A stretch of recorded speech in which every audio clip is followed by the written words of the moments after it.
Mister Pinarayi Vijayan, നിങ്ങൾ ആരെയാണ് ഭയപ്പെടുത്തുന്നത്? നിങ്ങൾ ഞങ്ങളെ പേടിപ്പിക്കാൻ നോക്കുകയാണോ? നിങ്ങളുടെ അവസാനത്തെ കാലഘട്ടമാണിത്. അധികാരത്തിന്റെ ചെങ്കോലും കിരീടവും ജനഹിതത്തിന് മുകളിലാണെന്ന് കരുതിയവർക്ക് ജനാധിപത്യം നൽകുന്ന അതിശക്തമായ താക്കീതാണോ ഈ ജനവിധി? കേരളത്തിന്റെ രാഷ്ട്രീയ ചരിത്രത്തെ തിരുത്തിക്കുറിച്ചുകൊണ്ട് പുറത്തുവന്ന ഈ വോട്ടെണ്ണൽ ഫലങ്ങൾ മലയാളിയുടെ രാഷ്ട്രീയ പ്രബുദ്ധതയുടെ ആഴമളക്കുന്നതാണ്.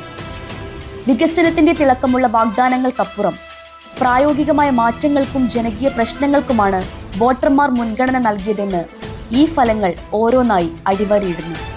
ഒരു പതിറ്റാണ്ടിന്റെ നീണ്ട കാത്തിരിപ്പിന് ശേഷമാണ് കേരളത്തിന്റെ മണ്ണിൽ UDF ഇത്രമേൽ പ്രഭാവത്തോടെ തിരിച്ചു വരുന്നത്. 2016 2021 നേരിട്ട തിരിച്ചടികളിൽ നിന്ന് പാഠം ഉൾക്കൊണ്ട് 10 വർഷത്തിനു ശേഷം ഭരണത്തിന്റെ അമരത്തേക്ക് UDF മടങ്ങിയെത്തുമ്പോൾ അത് ചരിത്രപരമായ ഒരു രാഷ്ട്രീയ മുന്നേറ്റമായി മാറുന്നു.